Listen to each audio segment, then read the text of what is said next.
Hello guys, કેમ છો? I hope so તમે બધા મજામાં જ હશો. અત્યારે થઈ ગયા છે 6:25 થાય છે અને સાંજના જમવાની તૈયારી પણ થાય છે. અત્યારે બનાવવાના છે મેથી ચોખાનું શાક. તમે કદાચ આ દેશી વાનગી છે પહેલી વાર સાંભળી હશે. વિડીયોમાં કન્ટિન્યુ બને રહેજો, હું તમને બતાવીશ કે કેવી રીતના બનાવવાનું હોય. બહુ જ ટેસ્ટી થાય છે. આમ તો કઢીનો જ એક પ્રકાર છે, પણ એનામાં મેથી દાણા અને ચોખા નાખવાના હોય છે અને બહુ જ મસ્ત લાગે છે ટેસ્ટમાં પણ. હું તમને બતાવીશ.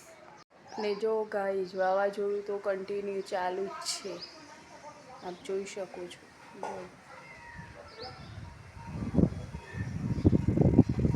તમને અવાજ પણ સંભળાતો હશે. કાલથી અને આજે આખો દિવસ ચાલુ ને ચાલુ જ છે. બહુ જ પવન ફૂંકાય છે.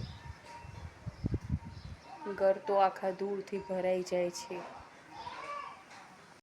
જો ગાઈઝ, મેથી ચોખાનું શાક બનાવવા માટે એક ચમચીથી પણ ઓછો એટલો ચણાનો લોટ લીધો છે અને એના અંદર નાખીશ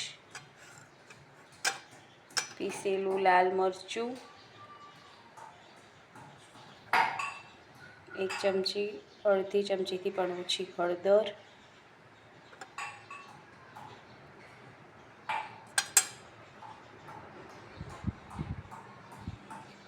અને મીઠું પણ નાખીશ. આટલું મીઠું નાખીશ. હજી થોડું.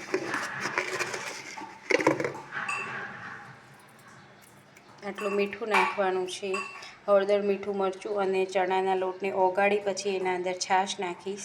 ગાઈઝ, મરચું, મીઠું, હળદર અને ચણાનો લોટ ઓગાળી એમાં છાશ નાખી દીધી છે અને આ બાજુ ચોખા અને મેથી દાણા પણ પલળવા મૂકી દીધા છે. ગાઈઝ, અહીંયા તેલમાં રાઈ, જીરું, હિંગ અને લીલા મરચાં, લસણ એવું અજમો એવું નાખી અને વઘાર કરી દીધો છે અને મેથી અને ચોખા જે પલાળ્યા હતા એ નાખી દીધા છે.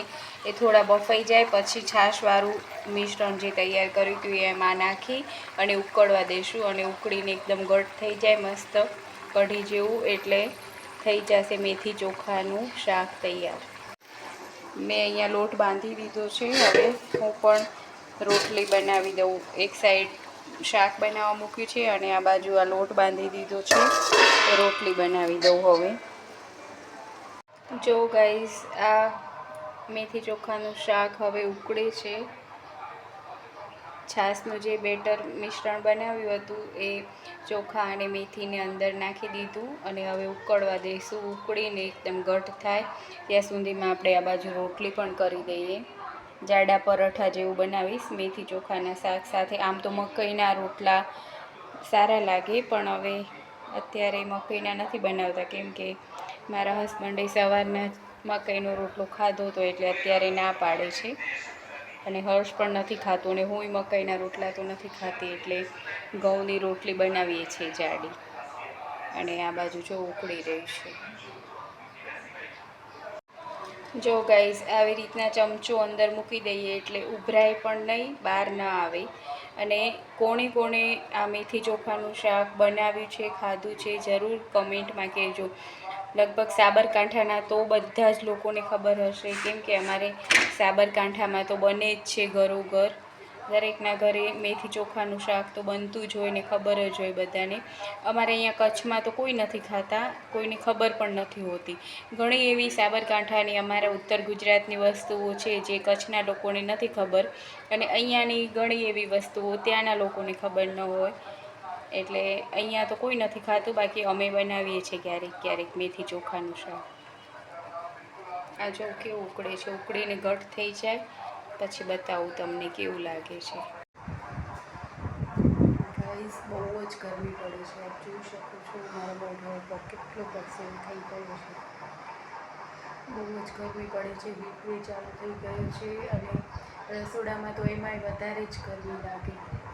બધી સ્ત્રીઓને પ્રોબ્લેમ થતો હશે રસોઈ બનાવવા માટે. રસોડામાં બહુ ગરમી લાગે એટલે જોઈ શકો છો કેટલી ગરમી લાગે છે. અત્યારે 7:45 જેવો ટાઈમ થઈ ગયો છે, છતાંય ગરમી ઓછી જ નથી થતી. એટલી ને એટલી ગરમી લાગે છે. રાત્રે મોડે 12, 12:30 સુધી પછી ઠંડક થાય છે થોડી, ત્યાં સુધી તો ગરમી જ લાગે છે બહુ જ. સવારથી એટલી જ ગરમી ચાલુ થઈ જાય છે.